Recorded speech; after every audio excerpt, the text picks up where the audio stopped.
ओम शांति। आज 5 फरवरी 2025। आज बाप दादा के अनमोल मधुर महावाक्य सुनते हैं। मीठे बच्चे, इस शरीर रूपी कपड़े को यहाँ ही छोड़ना है, इसलिए इससे ममत्व मिटा दो। कोई भी मित्र संबंधी याद ना आए। आज के मूल्य में प्रश्न है, जिन बच्चों में योग बल है उनकी निशानी क्या होगी?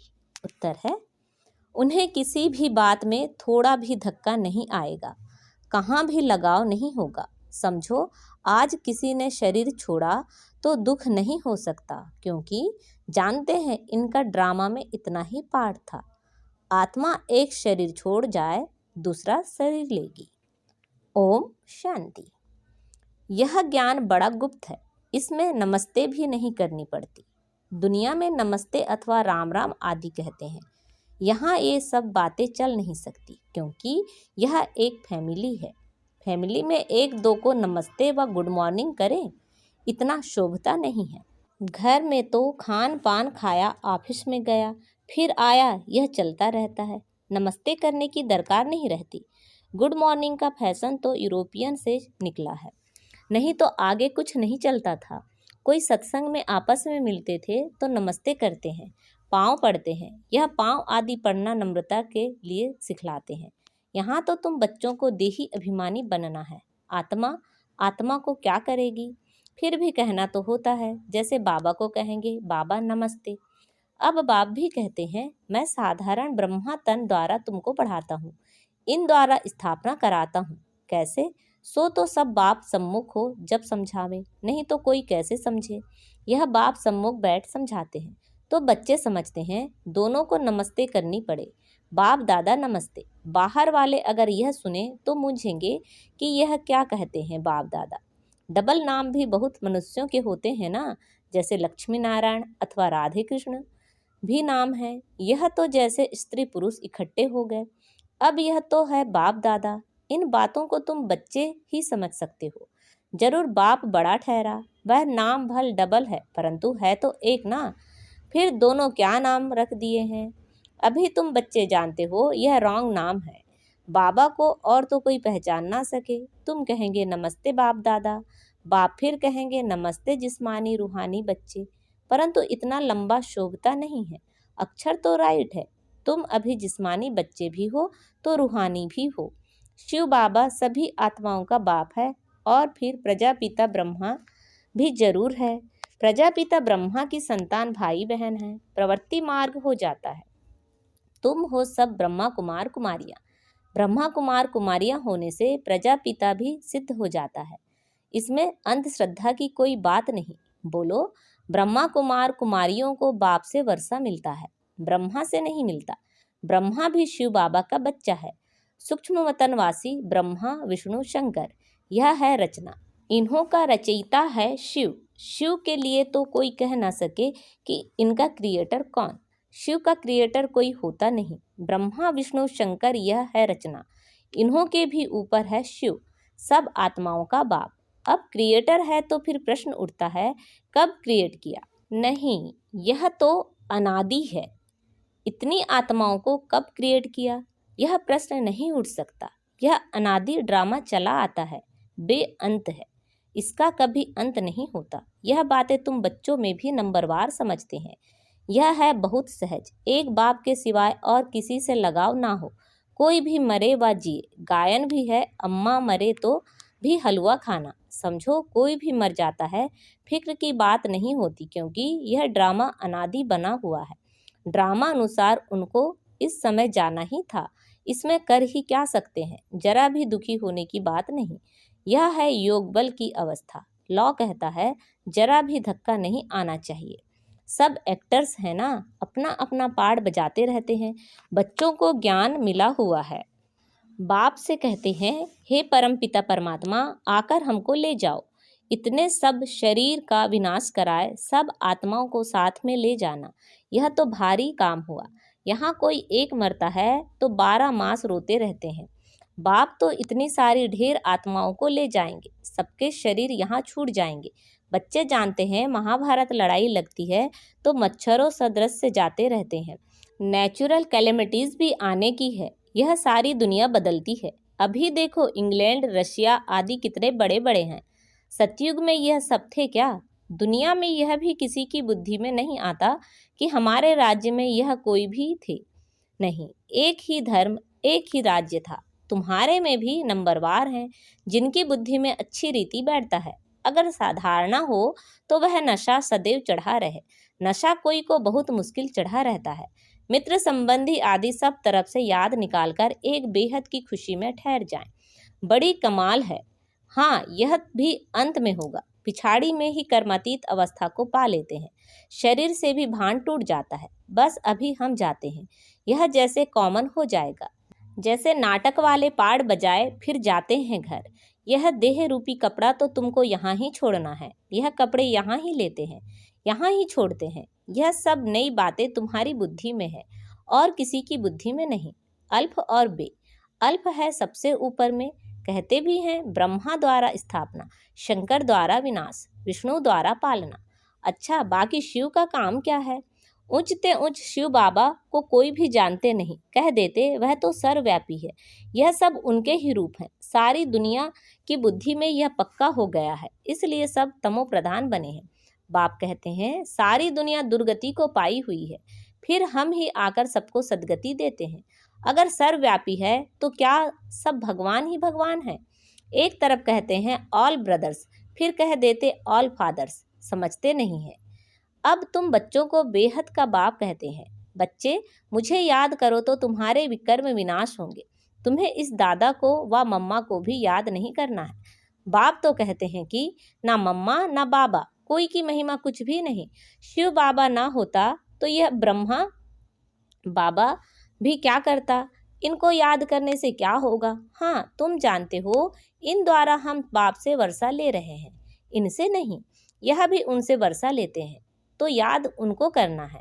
यह तो बीच में दलाल है। बच्चे और बच्ची की सगाई होती है, तब याद तो एक दूसरों को करेंगे ना। शादी कराने वाला तो बीच में दलाल ठहरा। इन द्वारा बाप तुम आत्माओं की सगाई अपने साथ कराते हैं। इसलिए गायन भी है, सदगुरु मिला दलाल के रूप में। सदगुरु कोई दलाल नहीं है, सदगुरु तो निराकार है। भल गुरु ब्रह्मा गुरु विष्णु कहते हैं, परंतु वह कोई गुरु है नहीं। सदगुरु एक ही बाप है जो सर्व की सदगति करते हैं। बाप ने तुमको सिखाया है, तुम औरों को भी रास्ता बताते हो और सबको कहते हो कि देखते हुए भी नहीं देखो। बुद्धि शिव बाबा से लगी रहे। इन आँखों से जो कुछ देखते हो कब्र दाखिल होना है। याद एक बाप को करना है, ना कि इनको। बुद्धि कहती है इनसे थोड़ी ही वर्षा मिलेगा। वर्षा तो बाप से मिलना है, जाना भी बाप के पास है। स्टूडेंट को थोड़े ही याद करेंगे, स्टूडेंट तो टीचर को याद करेंगे ना। स्कूल में जो तीखे बच्चे होते हैं वह फिर औरों को भी उठाने की कोशिश करते हैं। बाप भी कहते हैं एक दो को ऊंचा उठाने की कोशिश करो, परंतु तकदीर में नहीं है तो पुरुषार्थ भी नहीं करते हैं, थोड़े में ही राजी हो जाते हैं। समझाना चाहिए, प्रदर्शनी में बहुत आते हैं। बहुतों को समझाने से उन्नति बहुत होती है। निमंत्रण देकर मंगाते हैं तो बड़े बड़े समझदार आदमी आते हैं, बिगर निमंत्रण से तो कई प्रकार के लोग आ जाते हैं। क्या क्या उल्टा सुल्टा बकते रहते हैं। रॉयल मनुष्यों की चाल चलन भी रॉयल होती है। रॉयल आदमी रॉयल्टी से अंदर घुसेंगे। चलन में भी बहुत फर्क रहता है। उनमें चलने की बोलने की कोई फजीलत नहीं रहती। मेले में तो सभी प्रकार के आ जाते हैं, किसी को मना नहीं की जाती है। इसलिए कहा भी प्रदर्शनी में निमंत्रण कार्ड पर मंगाएंगे तो रॉयल अच्छे अच्छे लोग आएंगे, फिर वह औरों को भी जाकर सुनाएंगे। कभी फीमेल्स का प्रोग्राम रखो तो सिर्फ फीमेल्स ही आकर देखें, क्योंकि कहाँ कहाँ फीमेल्स बहुत पर्दे नशीन होती हैं। तो सिर्फ फीमेल्स का ही प्रोग्राम हो, मेल कोई भी ना आए। बाबा ने समझाया है, पहले पहले तुमको यह समझाना है कि शिव बाबा निराकार है। शिव बाबा और प्रजापिता ब्रह्मा दोनों बाबा हुए। दोनों एक रस हो तो हो ना सके। जो दोनों बाबाओं से वर्षा मिले, वर्षा दादे का या बाप का मिलेगा। दादे की मिल्कियत पर हक लगता है। भल कैसा भी कपूत बच्चा होगा तो भी दादे का वर्षा मिल जाएगा। यह यहाँ का कायदा है। समझते भी हैं इनको पैसा मिलने से 1 वर्ष के अंदर उड़ा देंगे, लेकिन गवर्नमेंट के लॉ ऐसे हैं जो देना पड़ता है। गवर्नमेंट कुछ कर नहीं सकती है। बाबा तो अनुभवी है। एक राजा का बच्चा था, 1 करोड़ रुपया 12 मास में खत्म कर दिया। ऐसे भी होते हैं। शिव बाबा तो नहीं कहेंगे कि हमने देखा है। यह दादा कहते हैं, हमने बहुत ऐसे मिसाल देखे हैं। यह दुनिया तो बड़ी गंदी है। यह है ही पुरानी दुनिया, पुराना घर। पुराने घर को हमेशा तोड़ना होता है। इन लक्ष्मी नारायण के राजाई घर देखो कैसे फर्स्ट क्लास हैं। अभी तुम बाप द्वारा समझ रहे हो और तुम भी नर से नारायण बनते हो। यह है ही सत्यनारायण की कथा। यह भी तुम बच्चे ही समझते हो। तुम्हारे में भी पूरे फ्लावर्स अभी बने नहीं हैं। इसमें रॉयल्टी बड़ी अच्छी चाहिए। तुम उन्नति को दिन प्रतिदिन पाते रहते हो, फ्लावर्स बनते जाते हो। तुम बच्चे प्यार से कहते हो बाप दादा। यह तो तुम्हारी नई भाषा है जो मनुष्यों की समझ में नहीं आ सकती। समझो, बाबा कहाँ भी जाए तो बच्चे कहेंगे बाप दादा नमस्ते। बाप रिस्पॉन्ड देंगे रूहानी जिस्मानी बच्चों को नमस्ते। ऐसे कहना पड़ता है ना। कोई सुनेंगे तो कहेंगे यह तो कोई नई बात है। बाप दादा इकट्ठे कैसे कहते हैं? बाप और दादा दोनों एक कभी होते हैं क्या? नाम भी दोनों के अलग हैं। शिव बाबा, ब्रह्मा दादा। तुम इन दोनों के बच्चे हो। तुम जानते हो इनके अंदर शिव बाबा बैठा है। हम बाप दादा के बच्चे हैं। यह भी बुद्धि में याद रहे तो खुशी का पारा चढ़ा रहे और ड्रामा पर भी पक्का रहना है। समझो, कोई ने शरीर छोड़ा, जाकर दूसरा पाठ बजाएंगे। हर एक आत्मा को अविनाशी पाठ मिला हुआ है। इसमें कुछ भी ख्याल होने की दरकार नहीं है। उनको दूसरा पाठ जाए बजाना है, वापिस तो बुला नहीं सकते। ड्रामा है ना, इसमें रोने की कोई बात नहीं। ऐसी अवस्था वाले ही निर्मोही राजा जाकर बनते हैं। सतयुग में सब निर्मोही होते हैं। यहाँ कोई मरता है तो कितना रोते हैं। बाप को पा लिया तो फिर रोने की दरकार ही नहीं।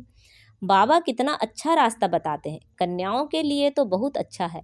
बाप फालतू पैसे खर्च करे और तुम जाकर नर्क में पड़ो। इससे तो बोलो हम इन पैसों से रूहानी यूनिवर्सिटी कम हॉस्पिटल खोलेंगे, बहुतों का कल्याण करेंगे, तो तुम्हारा भी पुण्य हमारा भी पुण्य हो जाएगा। बच्चे खुद भी उत्साह में रहने वाले हों कि हम भारत को स्वर्ग बनाने के लिए तन मन धन सब खर्च करेंगे। इतना नशा रहना चाहिए। देना हो तो दो, ना देना हो तो ना दो। तुम अपना कल्याण और बहुतों का कल्याण करने नहीं चाहते हो। इतनी मस्ती होनी चाहिए। खास कुमारियों को तो बहुत खड़ा होना चाहिए। अच्छा, मीठे मीठे शिखिलते बच्चों प्रति माता पिता बाप दादा का याद प्यार और गुड मॉर्निंग। रूहानी बाप की रूहानी बच्चों को नमस्ते। हम सब रूहानी बच्चों की रूहानी माता पिता बाप दादा को याद प्यार, गुड मॉर्निंग और नमस्ते। आज की मुरली से धारणा के लिए मुख्य सार हैं। अपनी चाल चलन बहुत अच्छी रॉयल रखनी है। बहुत फजीलत से बातचीत करनी है। नम्रता का गुण धारण करना है। इन आँखों से जो कुछ दिखाई देता है यह सब कब्र दाखिल होना है, इसलिए इसको देखते भी नहीं देखना है। एक शिव बाबा को ही याद करना है, किसी देहधारी को नहीं। आज बाप दादा ने हमें वरदान दिया है, मास्टर ज्ञान सागर बन, गुड़ियों का खेल समाप्त करने वाले स्मृति सो समर्थ स्वरूप भव। मास्टर ज्ञान सागर बन, गुड़ियों का खेल समाप्त करने वाले स्मृति सो समर्थ स्वरूप भव।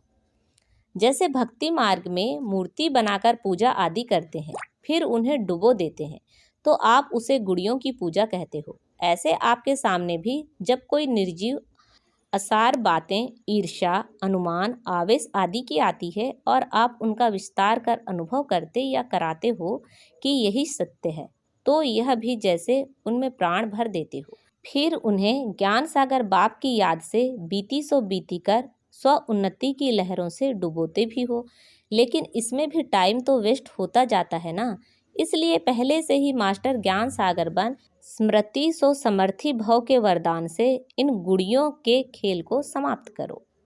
आज का स्लोगन है, जो समय पर सहयोगी बनते हैं उन्हें एक का पदम गुणा फल मिल जाता है। अच्छा, ओम शांति। अव्यक्त इशारे। एकांत प्रिय बनो, एकता और एकाग्रता को अपनाओ। जो भी राजनेताएं व धर्म नेताएं हैं उन्हों को पवित्रता और एकता का अनुभव कराओ। इसी की कमी के कारण दोनों सत्ताएं कमजोर हैं। धर्म सत्ता को धर्म सत्ताहीन बनाने का विशेष तरीका है पवित्रता को सिद्ध करना और राज्य सत्ता वालों के आगे एकता को सिद्ध करना। अच्छा। ओम शांति।